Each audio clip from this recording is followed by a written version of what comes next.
વર્ષોથી ઘર ઘરમાં જમીનની વાત થાય છે, તો આજે આપણે શીખીએ પ્લોટ ખરીદવાની સાચી સમજ. આજે આપણે સમજીશું કે જમીનના કેટલા પ્રકાર હોય છે, જમીન ખરીદતી વખતે તમારે કયા કયા ડોક્યુમેન્ટ્સની જરૂર હોય છે અને વડોદરાના કયા કયા એરિયામાં કયા કયા રેટ ચાલી રહ્યા છે. તો હવે ધ્યાનથી સાંભળજો. જમીનના પ્રકારોમાં પહેલું પ્રકાર NA નોન એગ્રીકલ્ચર લેન્ડ, એટલે કે જ્યાં આગળ તમે તાત્કાલિક બાંધકામ શરૂ કરી શકો છો, જેના પર તમને 60-70% લોન મળી શકે છે.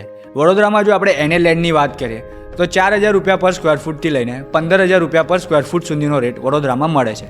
જમીનના બીજા પ્રકારની વાત કરીએ તો એગ્રીકલ્ચર લેન્ડ.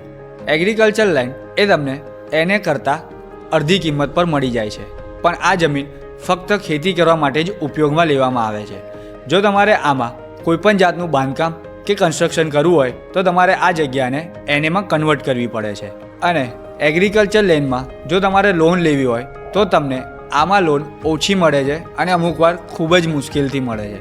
જો આપણે વડોદરામાં એગ્રીકલ્ચર લેન્ડની વાત કરીએ તો વડોદરામાં તમને 200 રૂપિયા પર સ્ક્વેર ફૂટથી એગ્રીકલ્ચર લેન્ડ મળી જાય છે.